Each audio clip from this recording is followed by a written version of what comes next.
Mercury को बेटा ancient Indian astronomy में कहते थे बुधा। It is the first planet in the solar system and is closest to the sun। ये बेटा सोलर सिस्टम का पहला प्लेनेट है जो सन के बहुत ज्यादा नजदीक है। Because of its closeness to the sun, it is one of the hottest planet in the solar system। हम कहते हैं बेटा जो ये सन के नजदीक है, इसके रीजन से हम इसको क्या कहते हैं, हॉटेस्ट प्लेनेट। ठीक है बेटा, हॉटेस्ट क्यों कहते हैं, क्योंकि ये सन के नजदीक होता है, इसीलिए सन से मैक्सिमम हीट ये एब्जॉर्ब करता है और इसीलिए इसको कहा जाता है हॉटेस्ट प्लेनेट। हॉटेस्ट प्लेनेट, ठीक है बेटा। उसके बाद the surface feature of mercury are similar to that of the moon. जितनी भी मून की प्रॉपर्टीज है वो प्रॉपर्टीज बिल्कुल मरकरी की भी है।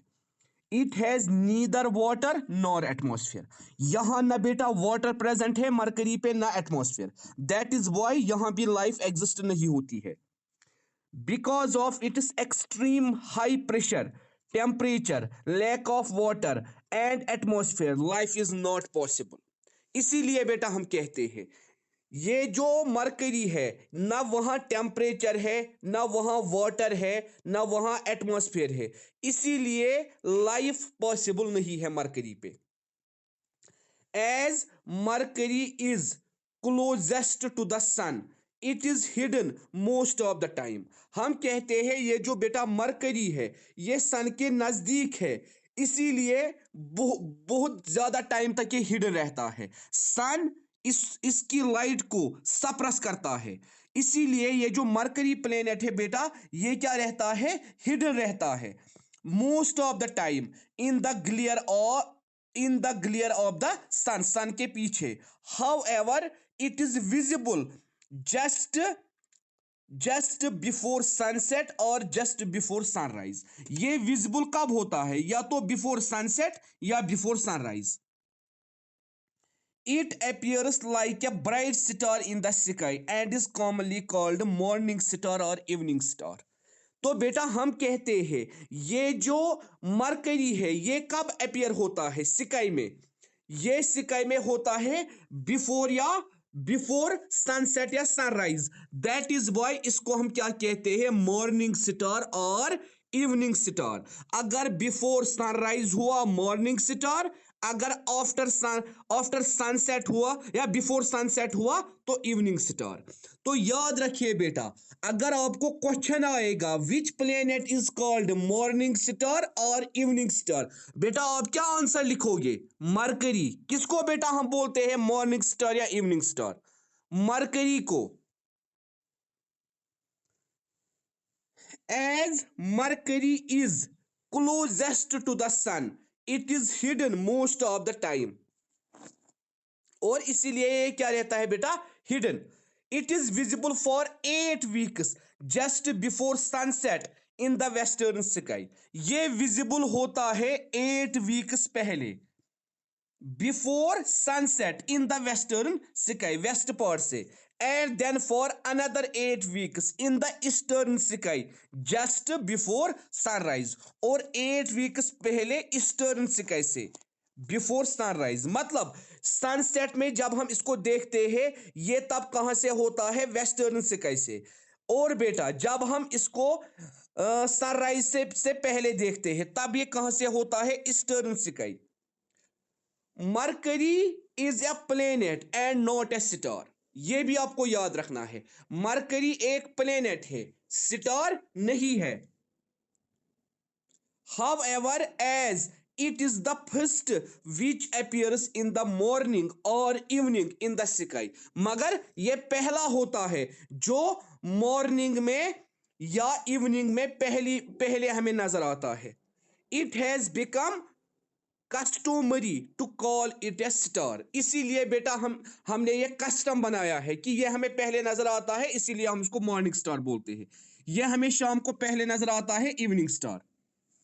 उसके बाद है बेटा दूसरा वीनस, वीनस प्लेनेट, जिसको बेटा हम क्या बोलते हैं इंडियन एस्ट्रोनॉमी में शुक्र, शुक्र, ठीक है बेटा। इंडियन एस्ट्रोनॉमी में इसको हम क्या बोलते हैं बेटा? शुक्र।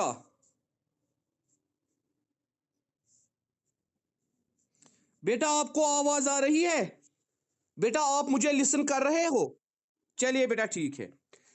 अब Venus, it is the second planet from the sun. Venus बेटा दूसरा प्लेनेट है सन का।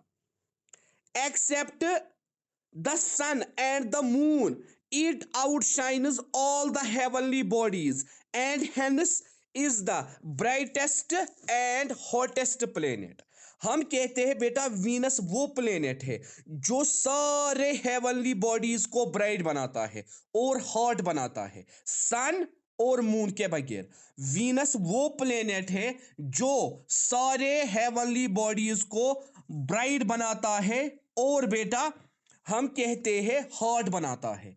Accept sun and moon, it appears as an evening star just above the western horizon for 292 days. हम कहते हैं बेटा इसको भी इवनिंग स्टार, मगर कहां से? जब ये वेस्टर्न पार्ट से निकलता है। After this, it appears as a morning star for another 292 days in the eastern horizon. और कुछ दिनों तक ये मॉर्निंग स्टार बनता है, 292 डेज के लिए इवनिंग स्टार। और जब ये इवनिंग स्टार होता है तब ये वेस्टर्न हॉरिजॉन से निकलता है। जब ये मॉर्निंग स्टार होता है तब ये ईस्टर्न हॉरिजॉन से निकलता है। In spite of the fact that Venus is second in distance from the Sun as compared to Mercury, it is the brightest because of cloudy atmosphere of carbon dioxide. हम कहते हैं बेटा ये second planet है as compare to distance, सबसे नजदीक है mercury और मरकरी के बाद है वीनस, मगर ये एक ब्राइटेस्ट प्लेनेट है। क्यों ये ब्राइटेस्ट है? Because of cloudy atmosphere of carbon dioxide. जो कार्बन डाइऑक्साइड क्लाउडी एटमॉस्फेयर बनाता है, this cover reflects more than 3/4 of the sunlight falling on its surface. और जितनी भी इस पे कार्बन डाइऑक्साइड जितना जितना भी इस पे एटमॉस्फेयर की लाइटें पड़ती है उसको ये रिफ्लेक्ट करता है, 3/4 लाइट को। The mass of Venus is 0.8 times. इसका जो मास है बेटा वो कितना है? 0.8 times the mass of the earth. मतलब 0.8 टाइम्स ये छोटा है अर्थ से। However it size is almost similar to that of the earth. इसका साइज और अर्थ का साइज सिमिलर है। It revolves around the sun in 225 days and rotates around its own axis in 243 days. ये revolve करता है सन के इर्द गिर्द 225 डेज तक एंड अपनी एक्सिस पे ये रोटेट करता है 243 days. Thus, in this way, Venus keeps its same face towards the sun. और जब ये रोटेट करता है इसका फेस सन की तरफ होता है। On account of its rotation and revolution, the temperature on its day side rises above 150 degree Celsius. Day में इसका टेम्परेचर कितना होता है? 150 degree Celsius. And the temperature of its night side is below 170। और नाइट में कितना temperature होता है बेटा? Below 170। The most interesting feature of Venus is that it rotates from east to west. It rotates from east to west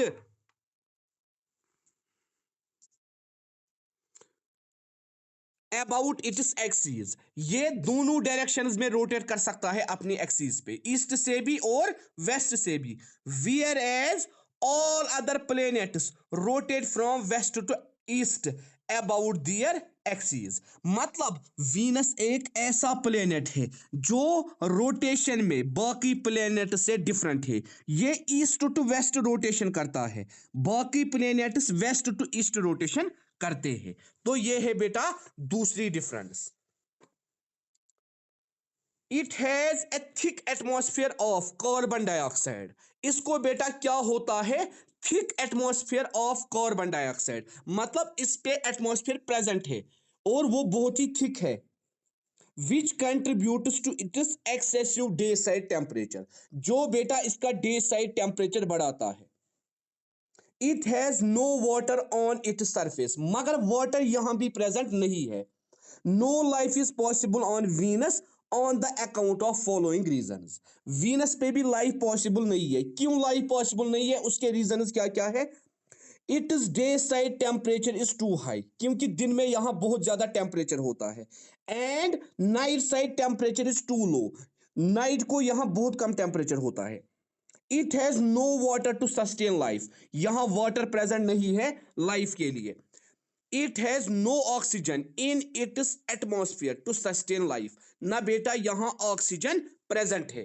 तो बेटा ना oxygen present है, ना वाटर प्रेजेंट है, और जो इसका डे साइड हाई टेम्परेचर है, इन तीन चीजों की वजह से हम क्या बोलते हैं, यहां बेटा लाइफ पॉसिबल नहीं है।